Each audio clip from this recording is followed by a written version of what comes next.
Овде во Домот на културата во Валандово вечерва се одржува водредниот конгрес на ВМРО-ДПМН за избор на нов претседател на партијата.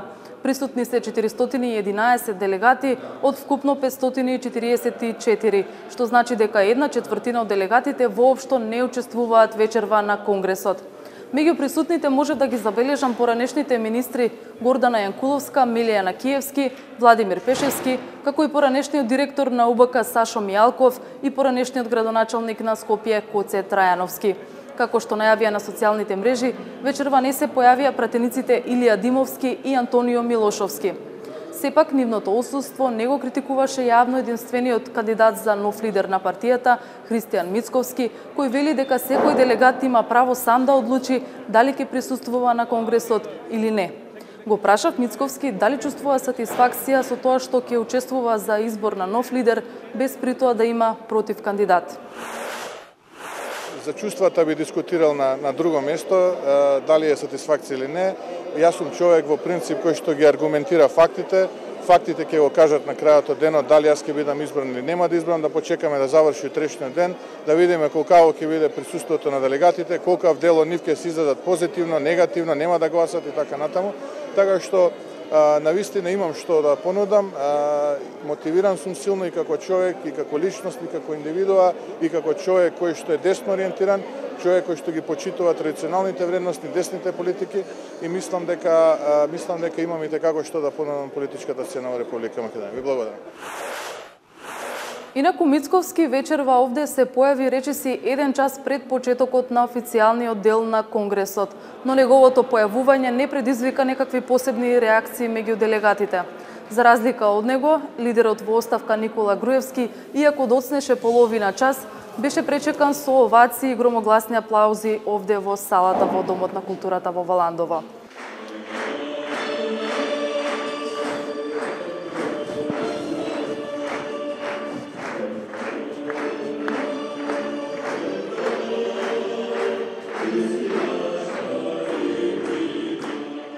Меѓу присутните се и дел од подписниците на иницијативата за одложување на конгресот, како што се поранешниот градоначалник на Штип Илчо Захариев, поранешниот градоначалник на Велес Славчо Чадиев и поранешната подпредседателка на Собранието Светлана Јакимовска. Еве што Јакимовска изјави за 360 степени. Во иницијативата сите вие медиумите гледате дека не се работи за останување, бидејќи лидерот до сегаша Никола Груевски си даде оставка. Меѓутоа сакавме да оставиме малку поголем простор за целосна едноставно припрема на конгресот, но сепак, тоа и апсолутно се согласиме и со тоа да биде така. Дали ќе го поддржите Мицковски и дали во него гледате лидер кој може да го обедини ВМРО?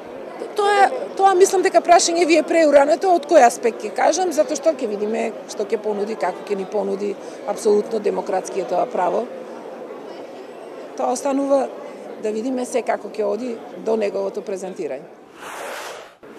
Пред да дојдам во Валандово, денеска во Скопје разговарав со двајца аналитичари кои што сметаат дека појавата на незадоволство меѓу делегатите сепак е вообичаена и нормална ситуација.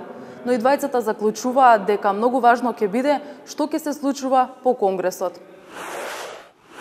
Секогаш кога има нов избор на претседател во која било партија, секогаш има одредени страни кои што се согласуваат, има одредени страни кои што не се согласуваат. Многу е важно по изборот, доколку се разбира, се избере предложениот кандидат, како ќе реагираат сите тие струи кои што ги има во секоја партија. Ние сме свесни дека и за изборот на претседател на СДСМ, и за изборот на претседател на сите останати помали партии, секогаш има одредени луѓе кои што се помалку или повеќе незадоволни. Претпоставувам дека партијата ги прави овие промени за од тие да излезе посилна, а не послаба. За да излезе посилна партијата, треба да се исполнат најмалку два услова. Првото е новото раководство да има легитимитет внатре во партијата и да го обедине членството со некаква нова визија. А втората е тој да не биде доживеан како клон или марионета на претходното раководство, што беше и дел од забелешките на другите учесници во тој процес. Не знам дали Христијан Мицковски има капацитет да ги исполни тие две работи, бидејќи на крајот не ни ги имаме ние сите информации што се случува внатре. Вечерва е само во ведниот дел на конгресот. Утре се очекува Мицковски да се обрати пред делегатите, да ја презентира својата програма, а подоцна тие и да гласаат. Праша во партијата дали има некаква символика тоа што конгресот се одржува во Валандово, но за нив ова градче нема никакво посебно значење. Единствено пресудно било тоа што оваа сала е единствената слободна која што ја нашле за овој термин, а која што собира толкав број на делегати. Истовремено, запазена и традицијата на партијата, конгресот секогаш да се одржува во различен град. За 360 степени од Валандово, Славица Филиповска.